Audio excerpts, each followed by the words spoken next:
अस्सलाम वालेकुम, hello and welcome to मेरा YouTube channel. Viewers, I hope आप लोग खैरियत से होंगे। दोस्तों, आज जो वीडियो है बहुत ही इंपॉर्टेंट है और बहुत ही ज़्यादा टेक्निकल है। वो लोग जो इंटरनेट और आईटी से वाबस्ता हैं उनके लिए बहुत ही ज़्यादा इंपॉर्टेंट वीडियो है। हम बात करेंगे वेब 3.0 की। वेब 3.0 क्या है, कैसे वर्क करेगा, इसका फ्यूचर क्या है और जो अभी इंटरनेट है वो क्या है और वेब 3.0 क्या होगा, फ़ायदे और नुकसानात क्या हैं इसके। तो ये तमाम चीज़ें हम डिस्कस करेंगे। लेकिन दोस्तों, वीडियो को मज़ीद आगे देखने से पहले आपसे रिक्वेस्ट है कि अगर आप पहली दफ़ा आए हैं चैनल पे तो सब्सक्राइब कीजिए ताकि आपको मज़ीद मालूमाती वीडियोस मिलती रहे। तो दोस्तों, वेब 3.0 एक नया आइडिया है, एक नई इनोवेशन है। इंटरनेट की दुनिया 3 चीज़ों के ऊपर वर्क करती है, जैसे कि डोमेन है, होस्टिंग है और डेटा है। तो वेब 3.0 को समझने से पहले हमें समझना होगा कि वेब 1.0 क्या है और वेब 2.0 क्या है। तो इसका भी मैं एक मुख्तसर तारुफ आपको पेश करता हूँ। इंटरनेट जब स्टार्ट हुआ वही वेब 1.0 है, जो कि 1990 में स्टार्ट हुआ था। और उस ज़माने में रीड ओनली वेबसाइट्स होती थी, इंटरेक्शन नहीं थी। आप वेबसाइट्स को सिर्फ पढ़ सकते थे, उस पर अपना फीडबैक नहीं दे सकते थे, कमेंट्स नहीं कर सकते थे। ये वेबसाइट्स स्टैटिक होती थी जो कि सिर्फ पढ़ने की हद तक महदूद थी, आप सिर्फ इंफॉर्मेशन ले सकते थे। उसके बाद फिर दौर आया वेब 2.0 का, जो स्टार्ट होता है 2004 से और अब तक जो वेब चल रहा है वो 2.0 ही है। और इसमें बहुत बूम आया, बहुत तरक्की हुई, रीड और राइट की फैसिलिटी मिल गई। Facebook, Twitter, Instagram, YouTube, blogging, ये तमाम चीज़ें वेब 2.0 का हिस्सा हैं। पूरा गूगल जो है वो 2.0 पर वर्क कर रहा है। आप यहाँ पर कमेंट्स कर सकते हैं, आप फीडबैक दे सकते हैं, आप वीडियोस अपलोड कर सकते हैं, पिक्चर अपलोड कर सकते हैं, शेयर करने की सहूलत भी है। इसके अलावा बहुत सी वेबसाइट्स के ऊपर वोटिंग है, रेटिंग का सिस्टम भी है। यानी आप 2 वे कम्युनिकेशन कर सकते हैं वेब 2.0 में। लेकिन इसका एक जो इम्पैक्ट आया वो ये आया कि आपका जो डेटा है वो कंपनीज या वेबसाइट्स कलेक्ट करती हैं और उसको हो ये रहा है कि बेचा जा रहा है। डेटा आपका सेल हो जाता है, आपको पता भी नहीं चलता। मुख्तलिफ इदारे और कंपनीज जो हैं वो आपका डेटा बाय कर लेते हैं इन वेबसाइट से। तो यानी अगर हम इसको दूसरे लफ्ज़ों में कहें तो वेब 2 जो है वो is the age of targeted advertising and the lack of privacy. यानी आपकी प्राइवेसी भी नहीं है, आपकी इंफॉर्मेशन जो पर्सनल इंफॉर्मेशन है वो लीक हो सकती है। और बेसिकली जो वेबसाइट्स हैं आज के दौर में वो सेंट्रलाइज हैं और उनका जो डेटा है वो भी सेंट्रलाइज है। उनके अपने सर्वर्स हैं जिसके ऊपर वो डेटा को सेव करते हैं। और जो भी इन कंपनीज़ के या वेबसाइट्स के ऑनर्स हैं या सीईओ हैं या फाउंडर्स हैं वो ही फुल इख्तियार रखते हैं। वो जब चाहें आपका अकाउंट बैन कर सकते हैं। जैसे कि अक्सर होता रहता है कि बड़ी बड़ी जो शख्सियात हैं या मुतनाज़ा शख्सियात हैं उनके ट्विटर के अकाउंट बन हो जाते हैं। कि अक्सर ऐसा होता है कि यूट्यूब पर पाबंदी लग जाती है किसी ख़ास रीजन में, जैसे कि पाकिस्तान में भी ऐसा हो चुका है। टिकटॉक जो है वो अक्सर कभी बैन होता है, कभी दोबारा ओपन हो जाता है। तो मकसद कहने का ये है कि ये जो आजकल का जो इंटरनेट है वो कंट्रोल में है, किसी ना किसी के इख्तियार में है, किसी ना किसी कंपनी के फाउंडर्स के या सीईओ के हाथ में, जो कभी भी आपका अकाउंट बैन कर सकते हैं या अपनी मर्ज़ी के राइट सिर्फ आपको दे सकते हैं। इसकी एक मिसाल ये भी है कि इंटरनेट जो है वो काफ़ी बंधा हुआ है। अगर हम कोई नई वेबसाइट बनाना चाह रहे हैं तो उसके लिए पहले हमें कहीं से डोमेन बाय करना पड़ेगा। इसके अलावा फिर हमें होस्टिंग अलग से लेनी पड़ेगी और फिर हम अपनी वेबसाइट को डिज़ाइन करके रन करेंगे। और उसके ऊपर भी ये होता है कि आपकी वेबसाइट हैक होने का ख़तरा होता है, वायरसेस आने का ख़तरा होता है। लेकिन दोस्तों, वेब 3.0 आने के बाद काफ़ी चेंजेस आ जाएंगी। ये जो इख्तियार है सेंट्रलाइजेशन का ये ख़त्म हो जाएगा। और बेसिकली जो वेब 3.0 है उसका मकसद ही है सिस्टम को या डेटा को सेंट्रलाइज से डिसेंट्रलाइज करना। जैसे कि मैंने पहले बताया कि सेंट्रलाइजेशन चल रही है। फेसबुक जो है वो मार्क ज़करबर्ग के अंडर में आता है। यूट्यूब की अगर हम बात करें तो वो गूगल के अंडर में आता है। ट्विटर की बात करें तो आजकल जो इनके सीईओ हैं वो हैं पराग अग्रवाल, जिनका ताल्लुक इंडिया से है। यानी आपका डेटा जो है वो किसी सेंट्रल सर्वर के ऊपर है जो कंप्रोमाइज़ भी हो सकता है। जो कंपनी या वेबसाइट आपका डेटा मैनेज कर रही हैं वो कभी भी इसे डिलीट कर सकती हैं। आपकी प्रोफाइल को क्लोज किया जा सकता है। और जैसा कि मैंने बताया कि कोई वायरस आ सकता है जिससे आपका सर्वर जो है वो डिसेबल हो सकता है, आपकी फाइल्स करप्ट हो सकती हैं और मिस हैंडलिंग भी हो सकती है आपके रिकॉर्ड की।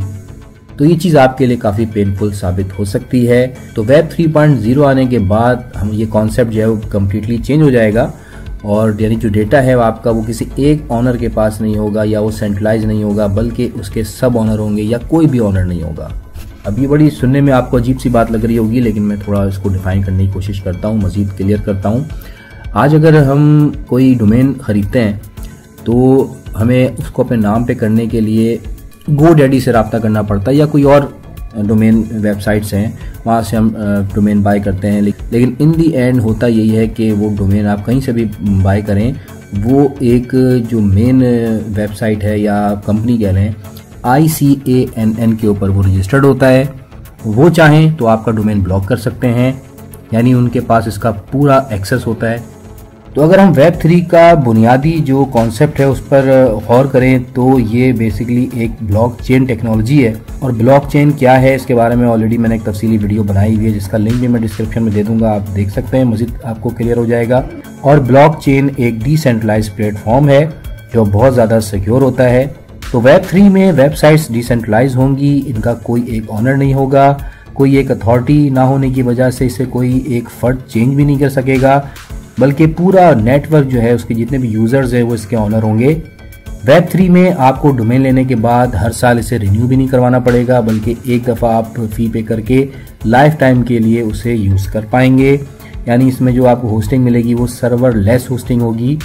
इसके साथ साथ एक और इम्पॉर्टेंट चीज़ है आर्टिफिशियल इंटेलिजेंस या AI जो इसमें यूज़ होगी।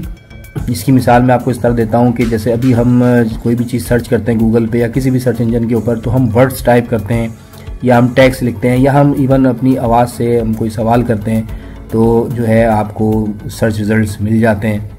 इसके अलावा इमेज सर्चिंग भी होती है, लेकिन जो रिजल्ट्स आपके सामने आते हैं वो इतने ज़्यादा एक्यूरेट नहीं होते। फॉर एग्जांपल अगर मैं गूगल के ऊपर अमेज़ॉन लिखूँ और सर्च करूँ तो अमेज़ॉन की जो ई-कॉमर्स वेबसाइट है वही मेरे सामने आएगी, लेकिन बेसिकली अमेज़ॉन का जो मतलब है वो है फॉरेस्ट। अमेज़ॉन एक जंगल का नाम भी है, लेकिन लोग जब अमेज़ॉन टाइप करते हैं तो अमेज़ॉन जंगल नहीं शो होता, बल्कि अमेज़ॉन जो ई-कॉमर्स साइट है वही सामने आपकी आएगी, क्योंकि लोग सर्च ज़्यादा इसी हवाले से करते हैं।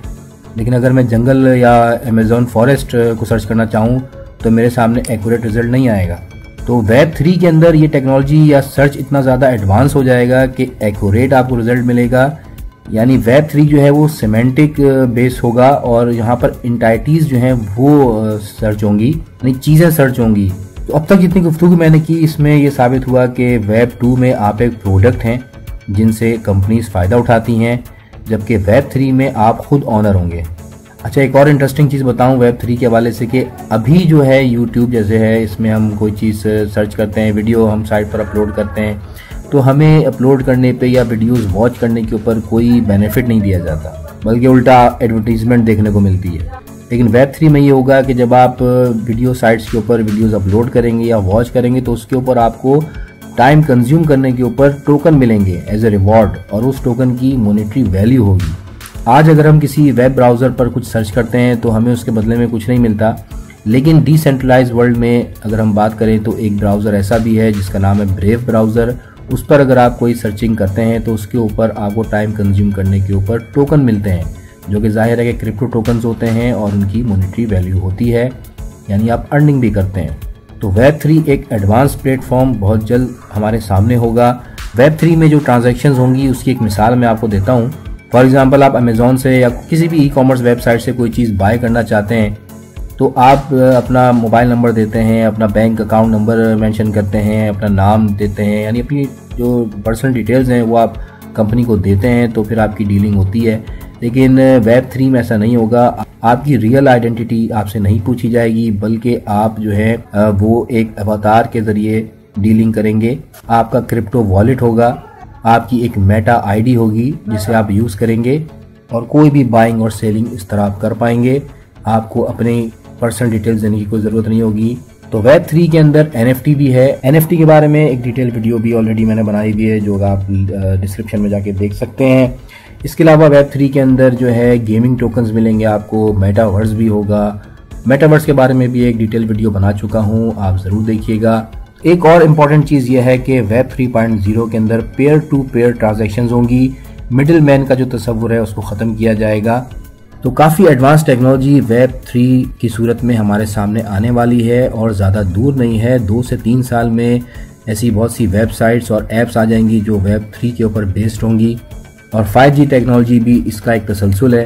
तो बहरहाल ये तो तमाम थे एडवांटेजेस और इसकी डिटेल्स जो मैंने आपसे डिस्कस की, लेकिन कुछ डिसएडवांटेजेस भी हैं क्योंकि जाहिर है कि ये एक ऐसा प्लेटफॉर्म है जो किसी के कंट्रोल में नहीं है और ये सेंट्रलाइज भी नहीं है कि इसे कंट्रोल किया जाए। तो यहाँ पर जो प्रॉबेबली प्रॉब्लम्स आएंगे वो ये होगा कि इलीगल कंटेंट अपलोड हो सकता है, हेटफुल स्पीचेस जो हैं वो लोग कर सकते हैं, वहाँ पर कोई सेंसरशिप नहीं होगी।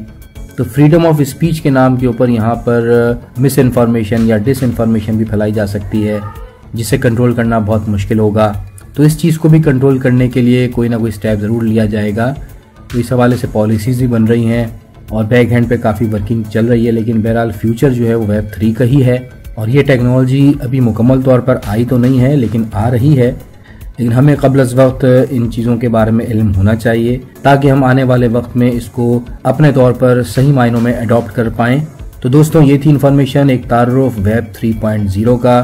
वीडियो को लाइक कर दीजिएगा, कमेंट ज़रूर कीजिएगा, शेयर कीजिएगा अपने फ्रेंड सर्कल में। Thanks for watching, take care, अल्लाह हाफिज़।